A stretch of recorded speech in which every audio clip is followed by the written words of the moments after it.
September 16th meeting to order. Item 1.0, approval of the minutes of the August 21st, 2021 Board of Trustee meeting. May I have a motion? I'll move it. Moved by Mark, second by Barbara. All in favor? Aye. Any opposed? Any abstentions? So carried. Item 2.0, committee reports. I sat in for Kathy on F&F. We went over some action items. They're addressed under items 3 and 4. They were all approved unanimously. Other than that, Dr. Drum and the team gave updates, which will be shared under informational item 5. So we'll move on to the preferred agenda items number 3.0. May I have a motion for item 3.1, recommend approval of American Rescue Plan ARP Act of 2021 supplemental grant funds for the institution. Motion. Second. Kathy.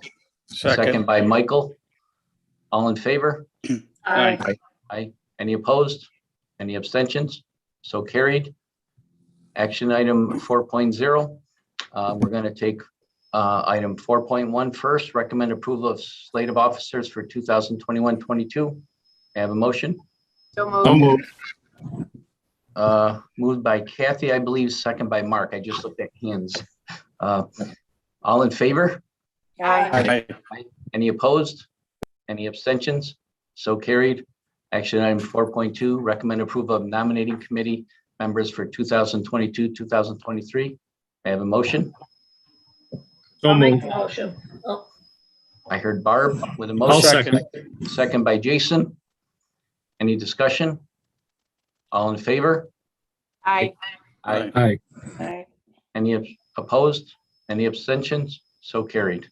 Item 4.3, recommend approval of 2021-2022 Board of Trustees and Finance and Facilities Committee meetings. May I have a motion? So moved. Moved by Kathy, Second. second by Michael. All in favor? Aye. Any opposed?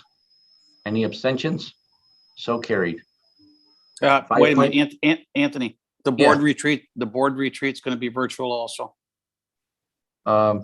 Yes, right now, I've just been in discussion with Narcissa and we've decided to make it virtual. So I'll be having information come out. It's just decided today. Thank you. Okay, item 5.0, informational items. President's report, Dr. Drum. Thank you, Mr. Chair, and thank you, trustees, for all of your work and support of the college. We appreciate it. The biggest challenges, as you could guess, for this fall are the whole vaccine mandate thing, and of course, our worst nightmare was lived when all of us in New York, when one vaccine received full approval a week before most schools got underway, and for some schools down south, they were already underway if they were required, but they are here in New York. So not been too much of an issue. The biggest issue has become people are applying for religious exemptions, and it's across SUNY. It's not just medical exemptions are pretty straightforward. Religious exemptions are not straightforward. There's no organized religion that says don't get a vaccine, but people can have a personal religion, and it gets very hard to document that. So that's our biggest challenge. I think we had 15 of them. Was the number at F&F so far around applications for religious exemptions. Another challenge will be having the second vaccine for those who can't get the Johnson & Johnson or who didn't get the Johnson & Johnson by the September 27 deadline. SUNY has asked us to be flexible with those people who've gotten their first dose of the Pfizer or Moderna and will get their second dose. Need to demonstrate that, but with documentation, but won't get their second dose until after September 27th. And SUNY has asked us to be flexible about that, although it's up to all of us. Of course, our inclination is to be as flexible as possible with somebody who's already demonstrated willingness to be vaccinated and has gotten their first shot. Our enrollment continues to hover, right at our budgeted number. We'll see what happens when Fast Forward comes in at the end of the month in early October. We never really know our enrollment numbers until that time because the schools kind of come in. The Fast Forward enrollment comes in dribs and drabs over the course of the month of September. But same in housing. We're actually a little over our target in housing, and even as rosy as things looked just a few months ago, as compared to where we are today with the variant and the whole vaccine issue, I would not have bet that we would go over our target, but we did. So kudos to our student affairs and housing team for the yeoman work that they did to actually slightly exceed our target of folks in housing. We had a wonderful event at the CEC last night. The Binghamton University Forum has for a long time wanted to hold one of their monthly programs there, and they did last night. We had a great turnout. I think we probably had 50 people. We had over 60 sign up, but of course some always don't show, and I'm sure COVID and the vaccine thing scared some folks away. But what a great event! People were just agog at the building. Harvey had nothing but nice things to say about our partnerships overall. I welcomed everybody as the president of SUNY Broome and including the CEC where we were meeting, but it really went over great, and everybody's just chomping at the bit to get the community cooking classes going, and it's at the top of the list for the person that Penny's going to introduce you to. So great event, and we also got some other good news yesterday. The building, the CEC has won another award. That's all we can say. They do not want anything to be public about the award until they make their announcement in November. But another nice feather in our cap for the project that will be announced in early November. And I think that's it. Diana, you had a note about something about a 3:30 board meeting on November 19th. That's a Friday. Oh, So that's from your meeting information that you wanted for the call you were on. Oh, okay. Another board. Gotcha. It happened to get stuck to the agenda. All right. That concludes my report, Mr. Chair. Thank you, Dr. Drum. Any questions for Dr. Drum? Okay, item 5.2, academic affairs update. Dr. Penny Haynes. Thank you. Our monthly report is in the board packet. It kind of takes it in the months of July and August, which is probably not our busiest time for academic affairs, but nonetheless, there are quite a few activities that will be in there. Before our presentation tonight, which I'm really excited about, I first want to be able to introduce two new faces in academic affairs we're very excited about. First is our Associate Dean for Nursing, Michelle Mckay. Michelle, if you just want to say something quickly. Thank you, Penny. I just want to say that I'm very excited to be here at SUNY Broome. I've been in nursing education for the last 15, 16 years, starting out as an adjunct, moving into a full-time faculty position. Just came from University of Buffalo to here to SUNY Broome. I'm very excited to be here. The community partners have been very welcoming, and it's great to see that relationship between the nursing program and the community.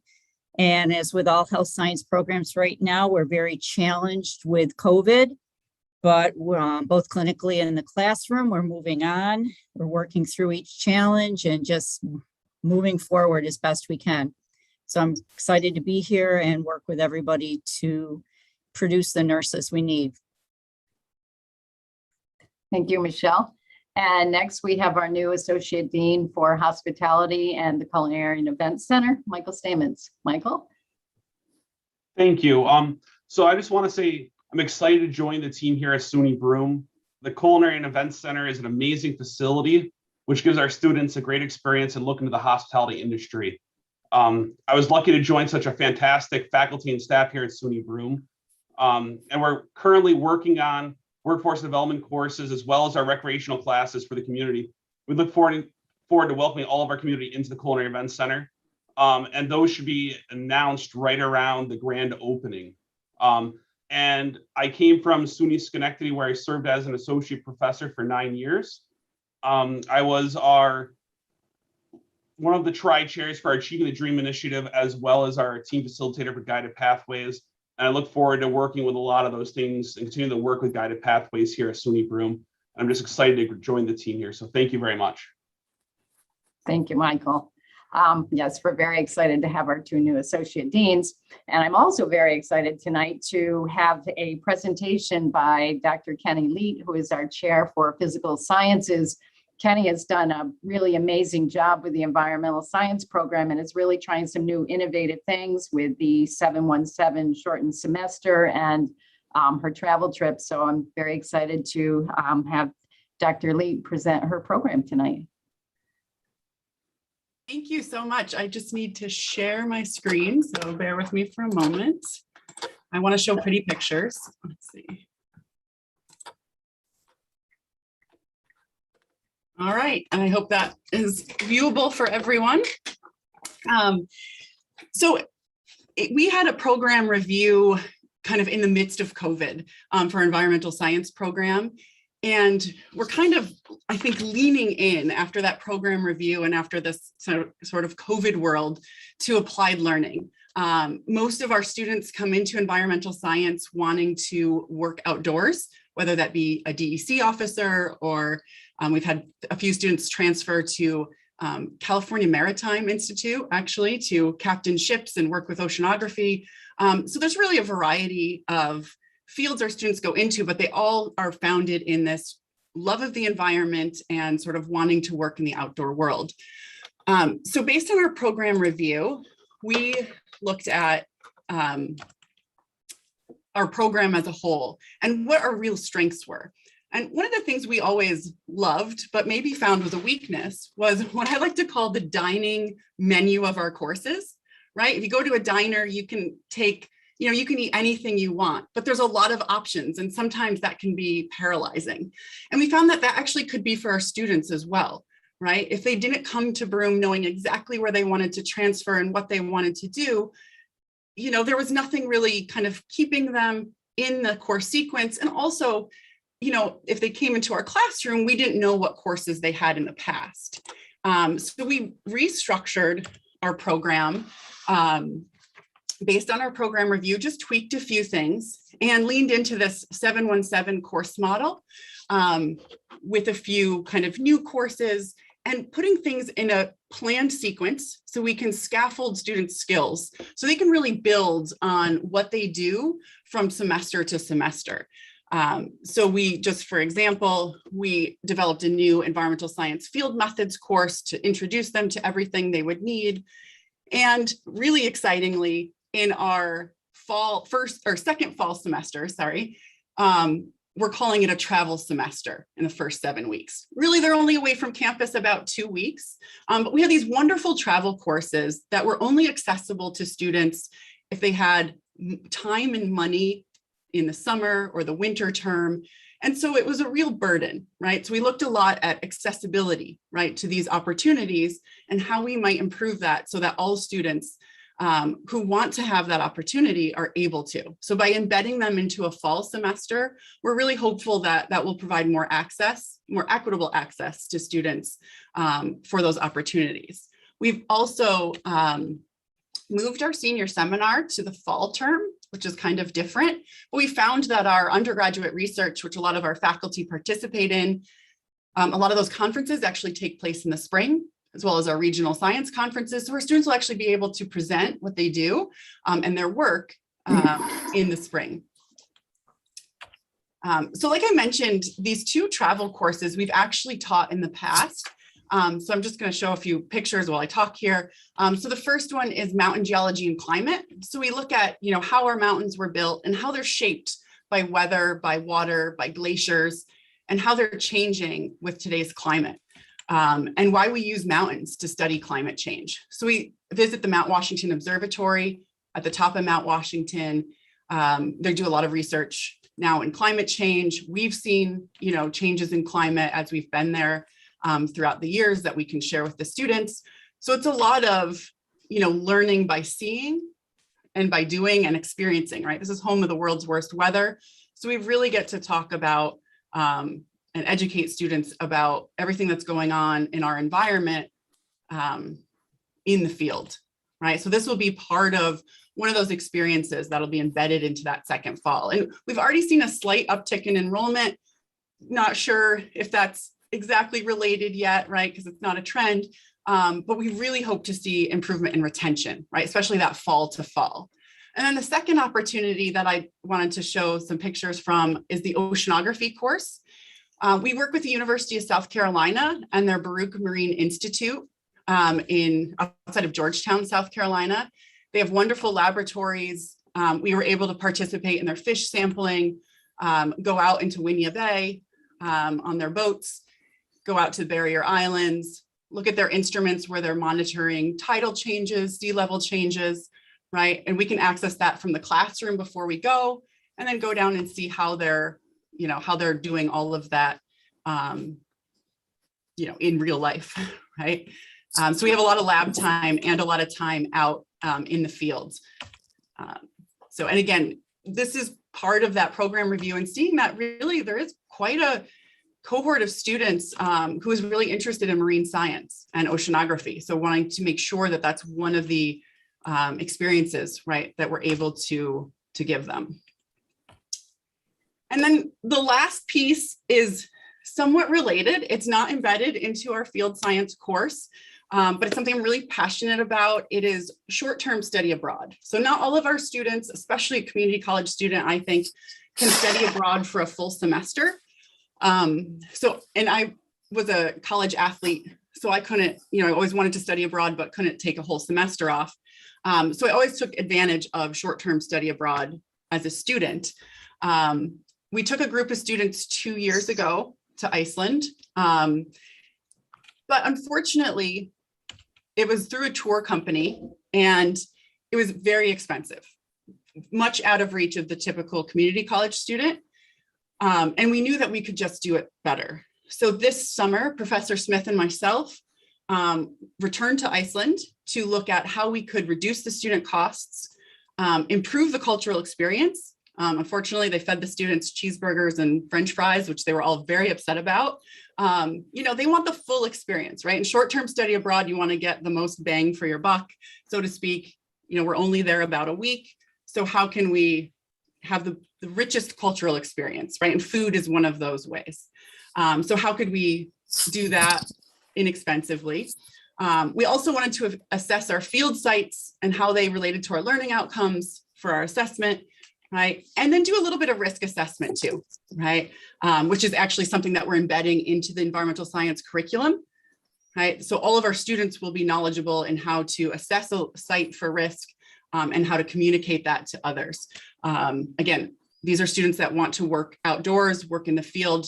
They're going to need to be professional and understand hazards wherever they are. We also tested Garmin satellite Inreach technology. So we were able to send Dean Snyder a text message from a remote area of Iceland, which was really cool. So that, accesses emergency personnel, rescue teams in the incident, in the case of emergency. So our plan was to follow kind of the Geological Society guidebook that they came out with not too long ago around the Ring Road.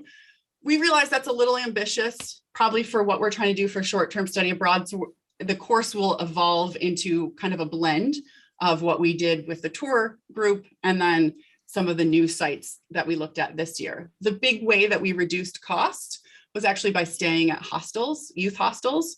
And so our students will be immersed with people from all around the world as we travel throughout Iceland, and Icelanders as well tend to use hostels when they travel. So it was a great opportunity, again, to enrich that cultural experience and really bring down the cost for students. A couple of side benefits too that I have to mention is we were able to film short videos for use in our other courses. So this is great because even if the courses aren't fully online, right, students who will never be able to travel with us will have this rich cultural experience and see these wonderful places in our geology and natural disasters courses just from the videos that we created. We also collected ash samples from Eyjafjallajökull, which, if you remember, was the volcano that erupted in 2011, I believe, and shut down air travel in Europe, Havertfjall, and the Reynistfjarna Black Sand Beach. And so working with the chemistry department on doing some analysis with that, and that might come out into some, undergraduate research projects. So there's a lot more than just, going into the field and, bringing students back, right? It bleeds into all of our courses in the department.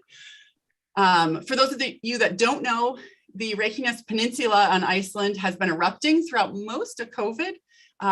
So we were able to travel to that eruption. I teach natural disasters. This is one of the, eruptions you can walk up to. So here's a, search and rescue personnel who has his gas monitor and gas mask. The biggest threat is gases. But we were able to get, incredible video and photographs, again, to share with our students to talk about these things. And then the other, the land of fire and ice, right? The other big thing in Iceland is ice. So we did a lot with the glaciers. When we took students there in 2019, we were also able to hike a glacier. And so we were able to look at, how these glaciers are changing with climate change. They have signs from where they were in 2010, and students really feel it when they're walking that distance to the current glacier, right? They really see the impacts, right, of, our climate system and how much these changes and how quickly these changes are happening when they walk that distance, right? It was almost a mile that the glacier had retreated in just under 10 years. Also did a little bit with geothermal energy. Iceland heats most of their, their hot water with geothermal, their greenhouses with geothermal. So it's tying into what our department's looking at in the area of ag. So we're just really excited about that connection too. And this is an opportunity that would be for students in any program, right? This isn't just, again, this particular experience is not just for environmental science students. So we're really excited to be back in the classroom, again, doing applied learning, taking students out into the field. They really start to make the connections to the material once they see it firsthand. So we're just really thankful to, everyone at SUNY who has enabled us to be back kind of in person and more normal here this semester. So thank you all very much. Yeah.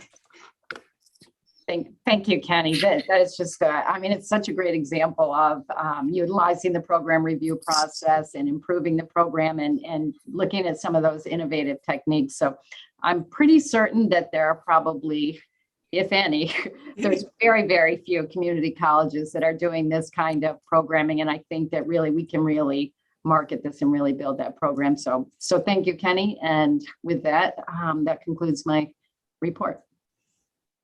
Thank you, Dr. Haynes, and thank you, Dr. Lee. Any questions for either of them? Can the president go? Ah, Of course. We have budget restrictions for the president, only Yeah. for staff.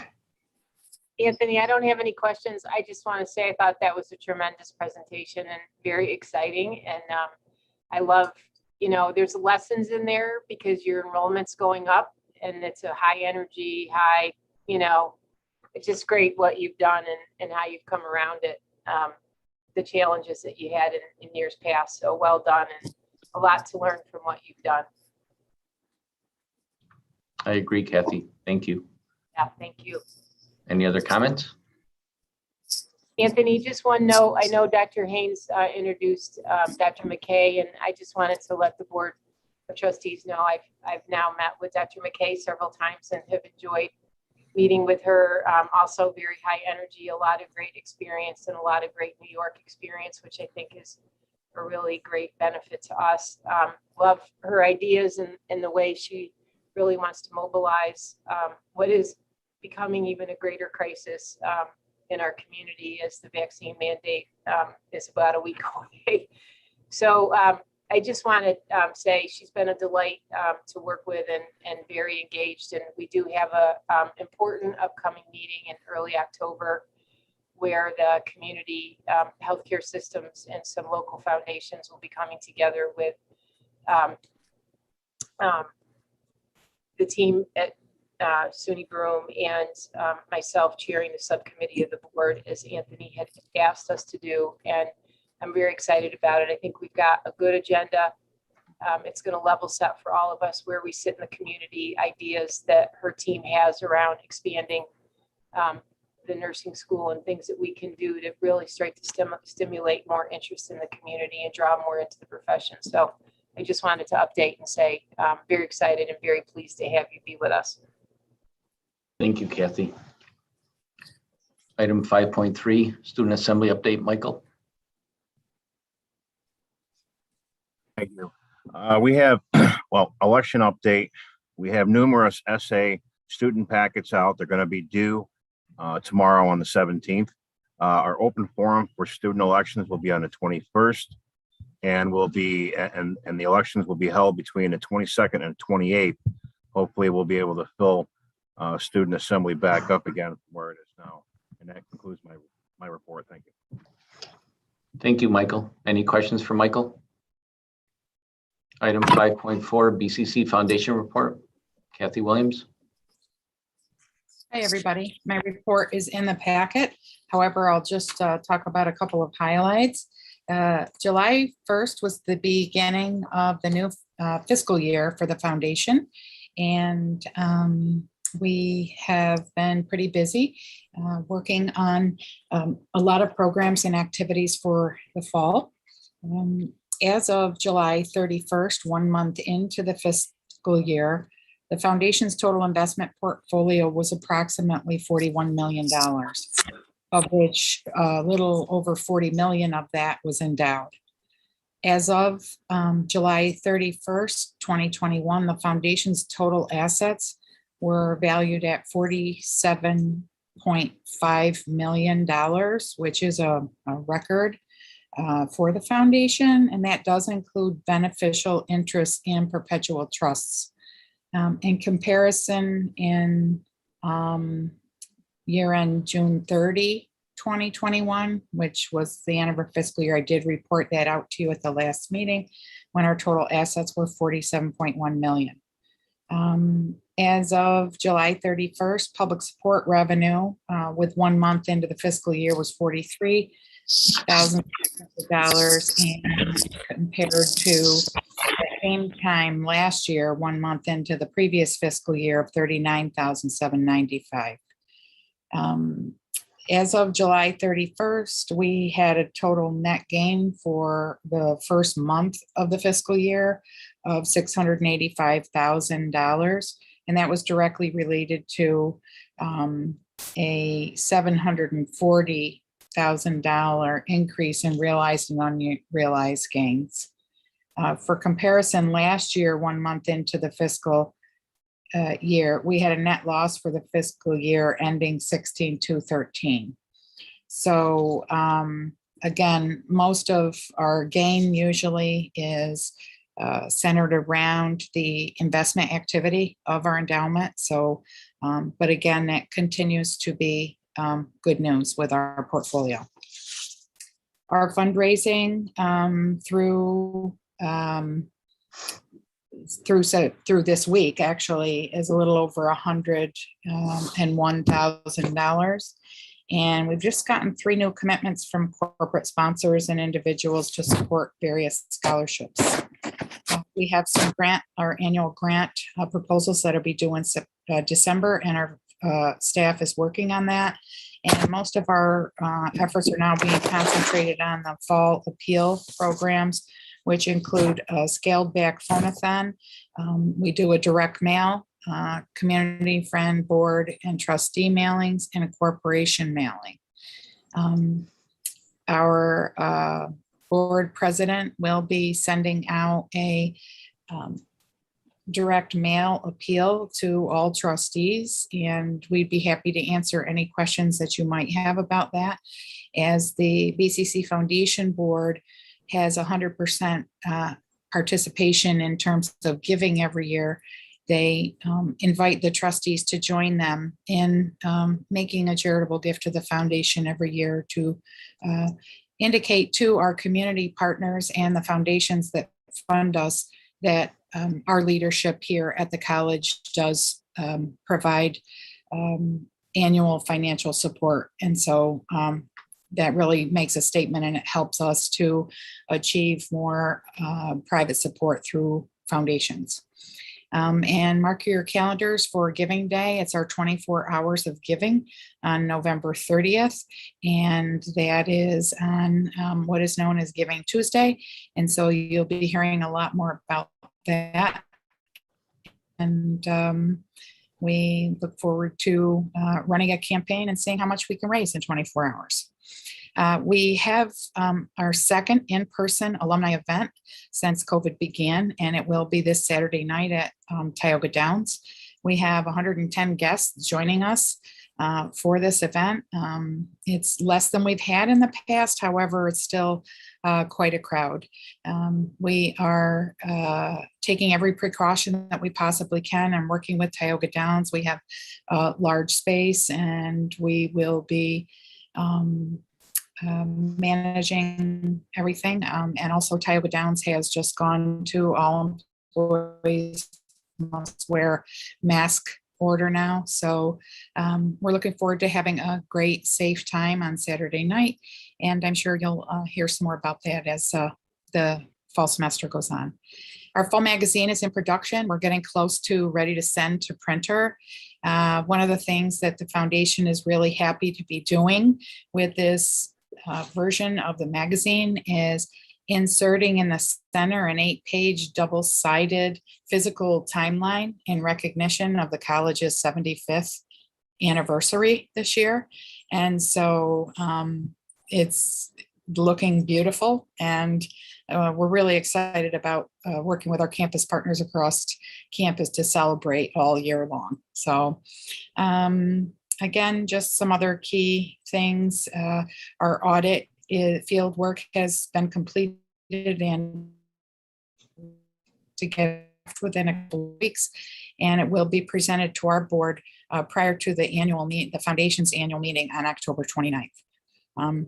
Did want to let you know that we are within a few weeks of getting the initial distribution on that 7-figure estate gift from an alumnus from the class of 1955. And we're looking forward to chatting more about some of the opportunities that that gift is going to help create. Are there any questions? No? Okay, thank you. Thank you, Kathy. 5.5 facilities update. Dave Lagikis. Thank you, Anthony. You have my report in your packet. I'll briefly review it. At the top, you can see ice has been reinstalled at the SUNY Broome Ice Center. First time in close to 2 years that we've had ice. The weekend of October 9th, we're already hosting a college club hockey tournament. So the scheduling is completed, and activity has once again begun there. So that's, from my perspective, a real exciting addition to the campus. We've spoken about the bipolar ionization units, and we've installed over 70 of those across campus. We've talked about the outdoor pavilions. 2 of the concrete pads have been installed. The remaining 2 will be installed as part of our parking lot paving contract. As you know, last month you approved the board the 3 bids for 3 capital projects that we have ongoing: the replacement of the library roof, the repaving of a number of campus parking lots, and the tinting of the windows in both old science and student services. So those construction contracts are being developed and finalized, with work to begin on those contracts relatively soon. We also continue to move forward architectural and design contracts for the replacement of the business building roof, additional replacement at the student services building, and also the relocation of the photo lab in the basement of old science from one end of the building to the other. But that will greatly expand the capabilities of that photography element of our education, and enable us to increase numbers in the labs, and perhaps offer additional courses as well. The installation of the permanent standby generator for the IT server is nearing completion. In fact, they were drilling holes and putting conduit in today. We anticipate switching that over on October 11th, which is Columbus Day. So power for a short period of time will be shut down on campus, but that's a holiday, so that should not be too problematic. We continue to change out tiles, as I spoke to on Tuesday. A lot of that from the extreme humid weather that we've had over the summer, ceiling tiles, that is. Work on the north patio, the north library patio. We've completed the south library patio, and that's getting a fair amount of use. Work on the north library patio is going to restart tomorrow, and we hope to have that completed within the next 7 to 10 day period. And as we talked about on Tuesday, a landscape architect will be on campus tomorrow to help us evaluate the view sheds that we have from different areas on campus and what we can do to enhance some of those view sheds. So I'm looking forward to that. Myself and a number of our staff will be meeting with her. And lastly, good news on the hiring front. We just hired 2 new first shift custodians, both real high quality people. They will start on Monday.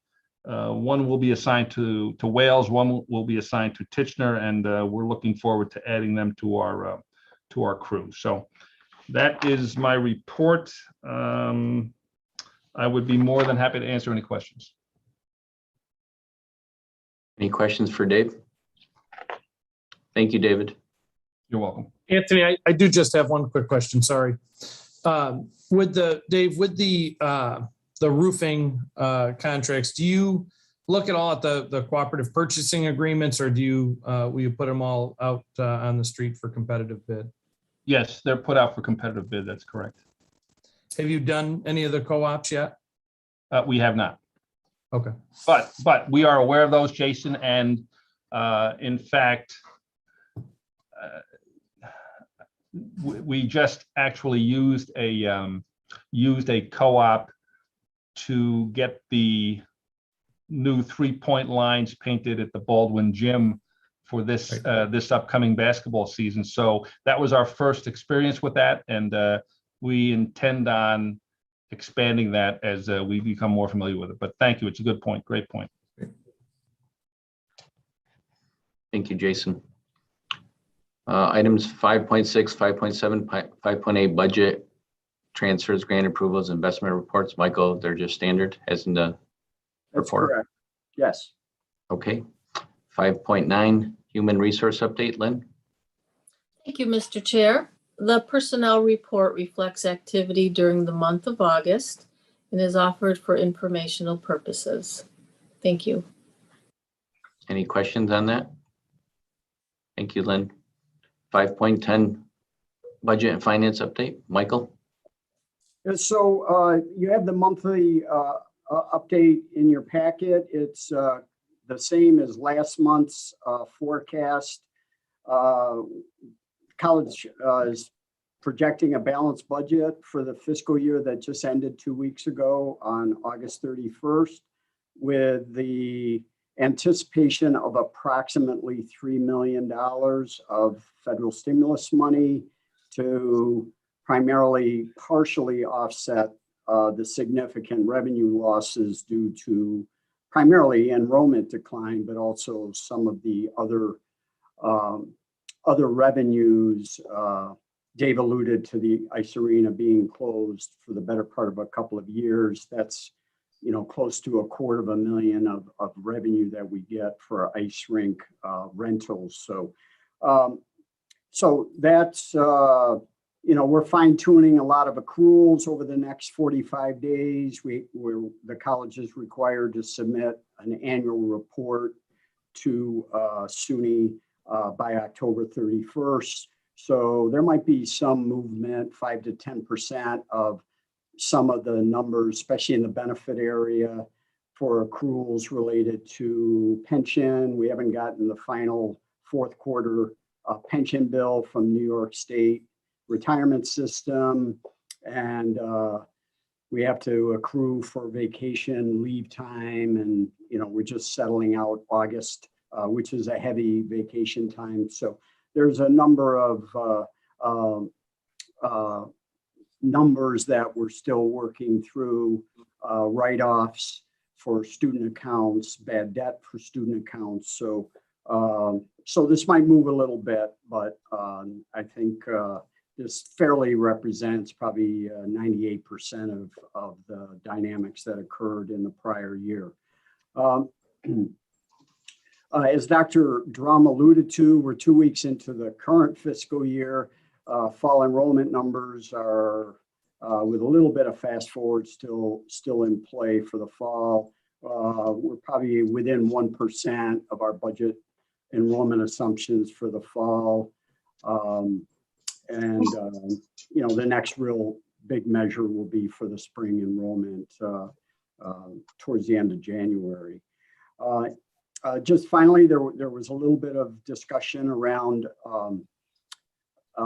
the significant reduction in payroll for the current year forecast, not against the budget, but against last year's actual, that the variance was close to $5 million of payroll reduction, whereas the benefits were only reduced by a couple $100,000.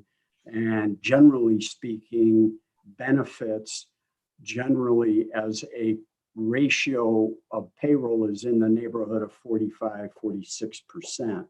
And Diana forwarded a couple of documents to the board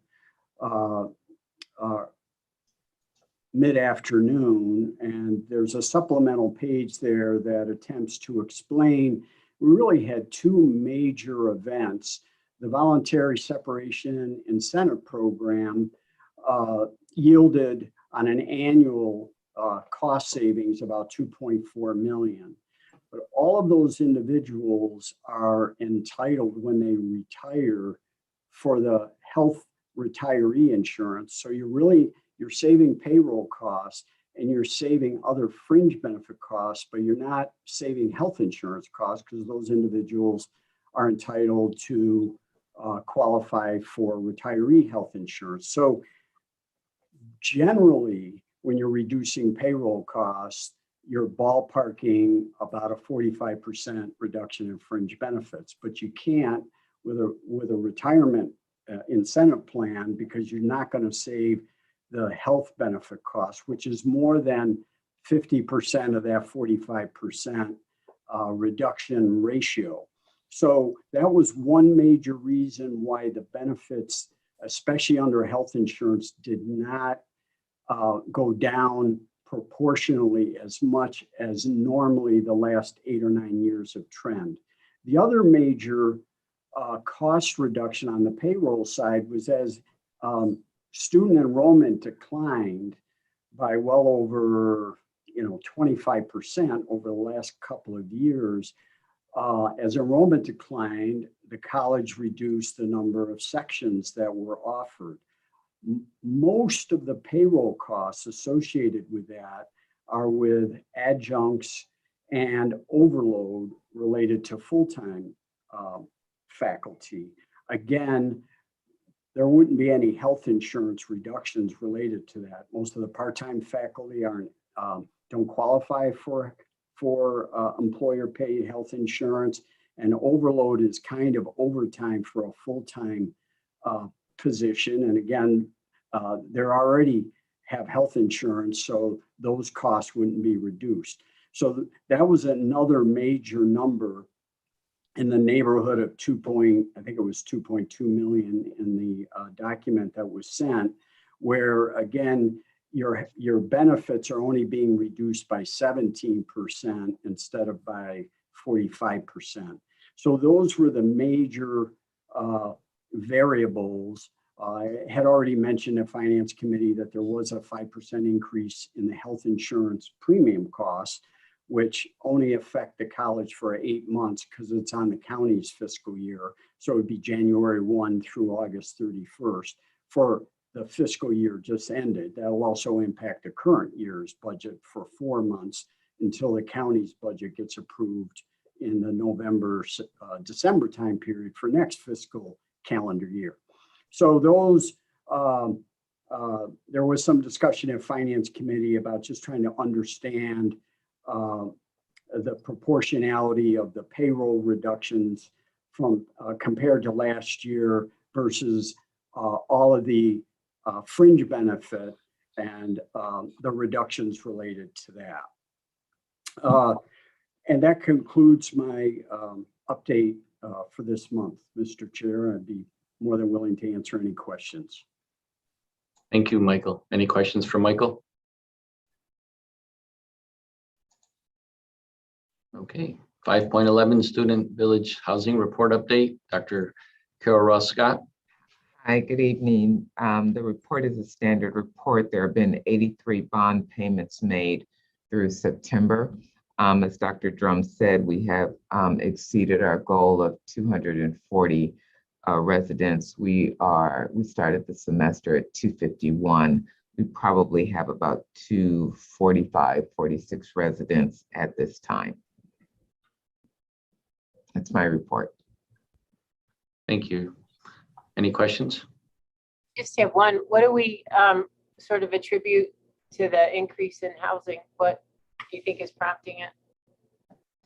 That the increase in our numbers this time, coupled with the support of the admissions office, we made a lot of phone calls and really tried to work with the students, the admissions team and the housing team. It was a lot of intrusive contact with people. I really tip my hat to the strategy that we had of using Maria Deswaldo, who contacted parents weekly, contacted families weekly to answer questions and provide them information and then direct them over to Norma and Housing, who further worked with them. Great, thank you. You're welcome. I also think the vaccination requirement helped. That's an area where we could, right up front, we absolutely required vaccinations. And I think that was a plus, especially given, that most of our resident students, come from downstate in the metro area where the vaccination rate is higher than in rural areas to begin with. So how many, what's the percentage? How many beds do we have? And I can't remember, are we holding beds aside that we're not renting? Yes, there were 4 quarantine suites. I want to say we had 356 beds. It's like 350, 356 or something like that, actually. So on our on our financing, I don't remember what the structure is with our lender. Are we okay on our debt service coverage ratio? Now, yes. Thank you, Michael. We're close. So the college, along with FSA, who has the financial oversight of Housing Corp, we've been able to, through the use of some of the CARES Act, which was the round 1 funding from last year, we were able to use funding related to CARES Act for the refunds that were required to pay the students who left on or about the middle of March through June. And based on that, Housing Corp was able to meet its requirements. I think it's a 1.20, and they were right there on that. The Housing Corp just finished its most recent fiscal year, right? June 30.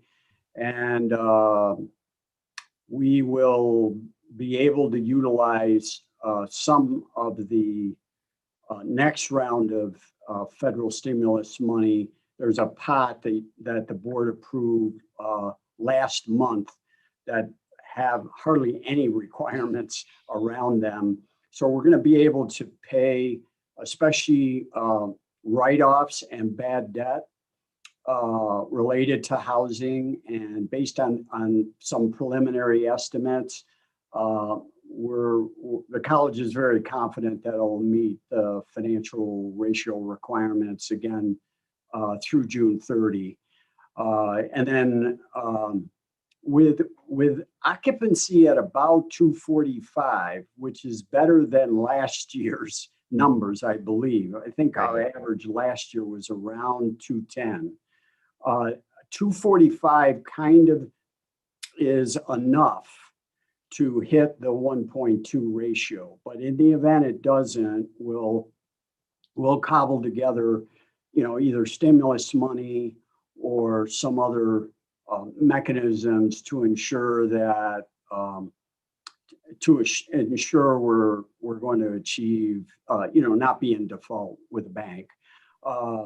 As you may or may not know, we're also pursuing some conversations with Binghamton University around some possible BAP-like program that might utilize some of those vacant beds to the extent that the market just isn't going to come back to fill 360 beds. So that's being pursued over the next year. And we're also potentially taking a look at, an alternative use for some of the space.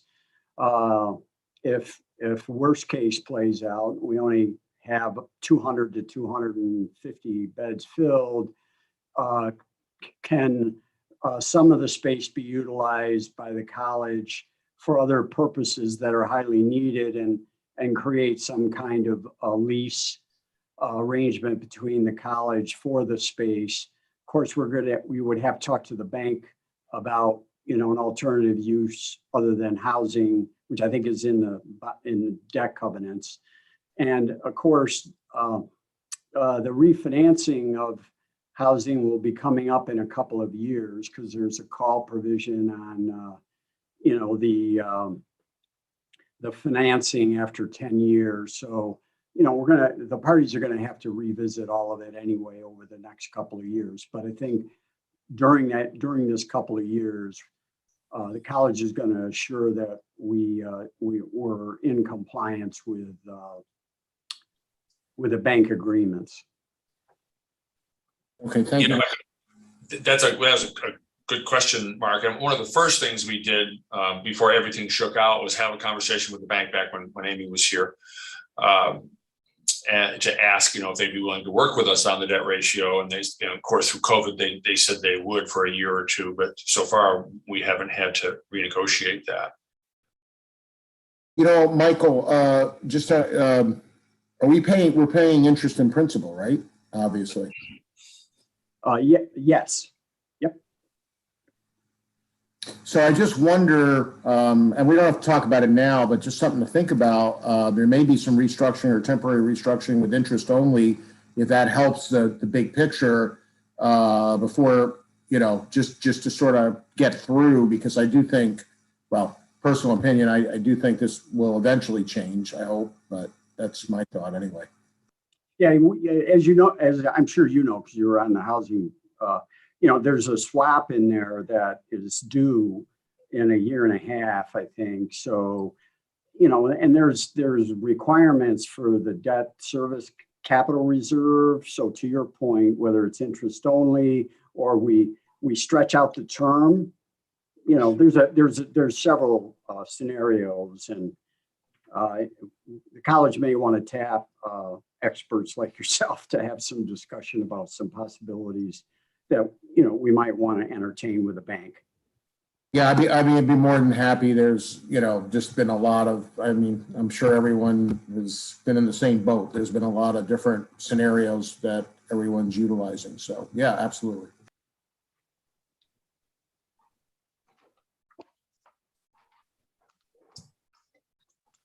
Any other questions for Michael? Okay, Jesse, 5.12 media report. Links and articles are included in the back of your PDF packet. Thanks. Okay, does anybody have any other new business? I just want to comment on one thing. think you guys all got a postcard, and our next trustee meeting is after the Thursday. I'm looking at my calendar here, October 7th. The SUNY Broome Culinary School is having the grand opening. So just want you guys to all put that on your calendar. It'd be nice to see the majority of the trustees there if you haven't walked the building. Kudos goes out to our past chair, Mark, and Dr. Drum for driving that project. Michael for somehow using his wizardry, like I said, as Merlin to find the funding, and Dave Lagaikis for overseeing the construction. And now it's up to you, Michael, to fill the building. So we have a lot to do, but we'll get there. Thank you, everybody, and have a great evening. Can I have a motion for the meeting to end? I'll move it. Moved by Mark, second by Kathy. Thank you, everybody. Thanks, everyone. Thank you so much. Bye. Bye.